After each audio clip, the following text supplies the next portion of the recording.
जय श्री कृष्ण मित्रों, आप सभी का मेरे दिव्य लोक इस चैनल पर स्वागत है। आपको मेरे इस चैनल में श्री कृष्ण कथा सुनने को मिलेंगी, तो आइए हम श्री हरि विष्णु जी का नाम लेकर शुरू करते हैं।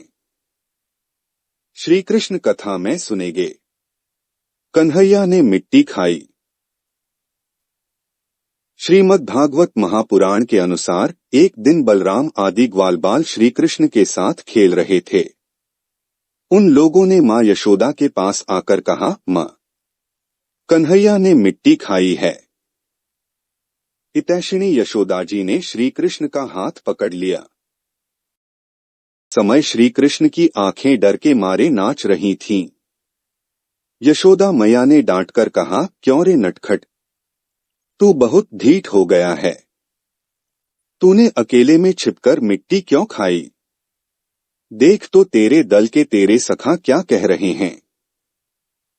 तेरे बड़े भैया बलदाऊ भी तो उन्हीं ओर से गवाही दे रहे हैं। भगवान श्री कृष्ण ने कहा, माँ, मैंने मिट्टी नहीं खाई। ये सब झूठ बक रहे हैं। यदि तुम इन्हीं की बात सच मानती हो तो मेरा मुंह तुम्हारे सामने ही है, तुम अपनी आंखों से देख लो। यशोदा जी ने कहा, अच्छी बात है। यदि ऐसा है तो मुंह खोल। माता के ऐसा कहने पर भगवान श्री कृष्ण ने अपना मुंह खोल दिया। भगवान श्री कृष्ण का ऐश्वर्य अनंत है। वे केवल लीला के लिए ही मनुष्य के बालक बने हुए हैं।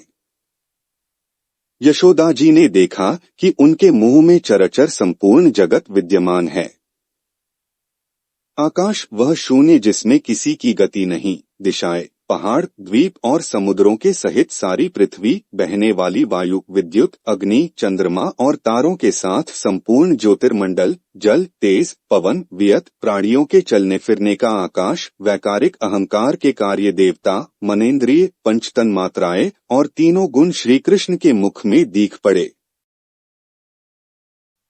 जीव, काल, स्वभाव, कर्म, उसकी वासना और शरीर आदि के द्वारा विभिन्न रूपों में दिखने वाला यह सारा विचित्र संसार, संपूर्ण ब्रज और अपने आप को भी यशोदा जी ने श्री कृष्ण के नन्हें से खुले हुए मुख में देखा। वे बड़ी शंका में पड़ गईं। यशोदा जी सोचने लगी कि यह कोई स्वप्न है या भगवान की माया।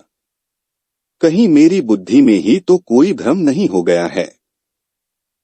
संभव है मेरे इस बालक में ही कोई जन्मजात योग सिद्धि हो, जो चित्तक, मन, कर्म और वाणी के द्वारा ठीक ठीक तथा सुगमता से अनुमान के विषय नहीं होते। यह सारा विश्व जिनके आश्रित है, जो इसके प्रेरक हैं और जिनकी सत्ता से ही इसकी प्रतीति होती है, जिसका स्वरूप सर्वथा अचिंत्य है, उन प्रभु को मैं प्रणाम करती हूँ।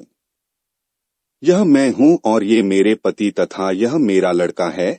साथ ही मैं व्रजराज की समस्त संपत्तियों की स्वामिनी धर्मपत्नी हूँ। ये गोपियाँ गोपुर गोधन मेरे अधीन हैं, जिनकी माया से मुझे इस प्रकार की कुमति घेरे हुए है। वे भगवान ही मेरे एकमात्र आश्रय हैं, मैं उन्हीं की शरण में हूँ। जब इस प्रकार यशोदा माता श्री कृष्ण का तत्व समझ गईं, तब सर्वशक्तिमान सर्वव्यापक प्रभु ने अपनी पुत्र स्नेहमयी वैष्णवी योग माया का उनके हृदय में संचार कर दिया। यशोदा जी तुरंत वह घटना भूल गईं। उन्होंने अपने दुलारे लाल को गोद में उठा लिया। जैसे पहले उनके हृदय में प्रेम का समुद्र उमड़ता रहता था, वैसे ही फिर उमड़ने लगा।